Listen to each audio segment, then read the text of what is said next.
భగవంతుడికి మనసుకి అడ్డంగా ఉండేది ఏమిటంటే మనస్సు అంటే ఆలోచన. ఆలోచన లేకపోతే దేవుడు మనం ఒకటే, తేడా ఏం లేదు అక్కడ. దేవుడు జీవుడు ఒకటే. దేవుడిని జీవుడిని వేరు చేస్తున్నది మనస్సు. అది సృష్టిస్తున్న మాయ కారణంగానే మనం దేవుడి కంటే వేరయ్యాం.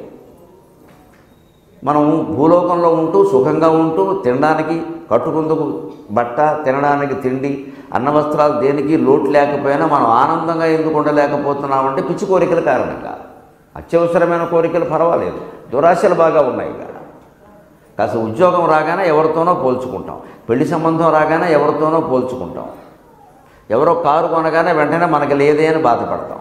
ఈ పోలికలే మానయ్యాలి. ఈ పోలికలు ఉండడం వల్ల మనం ఎప్పుడూ స్వర్గంలో ఉండలేము. దాన్ని కూడా భగవంతుడే ఇవ్వాలి. అందుకే సంపదలను తానే సంస్కారం ఇచ్చును, ఆపదలను తానే ఆదుకోనును అన్నాను నేను.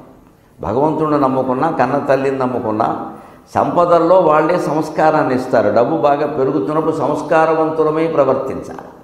అన్ని మతాలు చెబుతున్నది ఏమిటంటే దేవుడు అంతటా ఉన్నాడు. ఏ మతం వాళ్ళైనా 3 మాటలు చెప్పక తప్పదు దేవుడు గురించి. ఏ భాషలో చెప్పినా. 1 దేవుడు సర్వాంతర్యామి, 2 సర్వశక్తిమంతుడు, 3 దేవుడు సర్వజ్ఞుడు. ఈ 3 లక్షణాలు లేకపోతే వాడు దేవుడే కాదు. సర్వజ్ఞుడు, అన్నీ తెలిసినవాడు. కాబట్టి నువ్వు మళ్ళీ నా పరీక్ష పాస్ అయ్యేలా చూడని చెప్పక్కల, ఆయనకు తెలుసు. దండం ఒకటి పెట్టి వెళ్ళిపో. నువ్వు పరీక్ష పాస్ అయ్యేలా చూడు అని కోరేవనుకో, పరీక్ష ఒకటి పాస్ చేయిస్తాడు. తర్వాత ఉద్యోగం రాదు, అది అడగలేదుగా.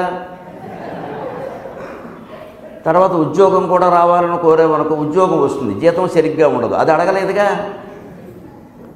జీతం కూడా బాగుందనుకో, రేపు పెళ్ళి అవుతుంది, ఏడిపించుకుని కాల్చుకుని తినే మొగుడు ఆడదో వస్తారు, అది అడగలేదుగా.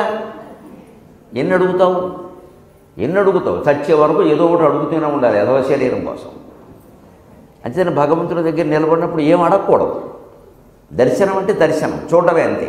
ఆ భగవంతుడి కేసి ఆయన కళ్ళల్లో కళ్ళు పెట్టి చూడండి, ఆయన పాదాల మీద కళ్ళు పెట్టి చూడండి. ఏ కోరిక కోరద్దు, అసలు ఏ ఆలోచన మనసులో రానియద్దు. ఆ దర్శనం ఎంతటి వైభవాన్ని ఇస్తుంది ఆ చూసేవాడికి అంటే, భగవంతుడికి మనసుకి అడ్డంగా ఉండేది ఏమిటంటే మనస్సు అంటే ఆలోచన. ఆలోచన లేకపోతే దేవుడు మనం ఒకటే, తేడా ఏం లేదు అక్కడ. దేవుడు జీవుడు ఒకటే. దేవుడిని జీవుడిని వేరు చేస్తున్నది మనస్సు. అది సృష్టిస్తున్న మాయ కారణంగానే మనం దేవుడి కంటే వేరయ్యాం. మనం భూలోకంలో ఉంటూ సుఖంగా ఉంటూ తినడానికి కట్టుకుందుకు బట్ట, తినడానికి తిండి, అన్న వస్త్రాలు దేనికి లోటు లేకపోయినా మనం ఆనందంగా ఎందుకు ఉండలేకపోతున్నామంటే పిచ్చి కోరికల కారణంగా.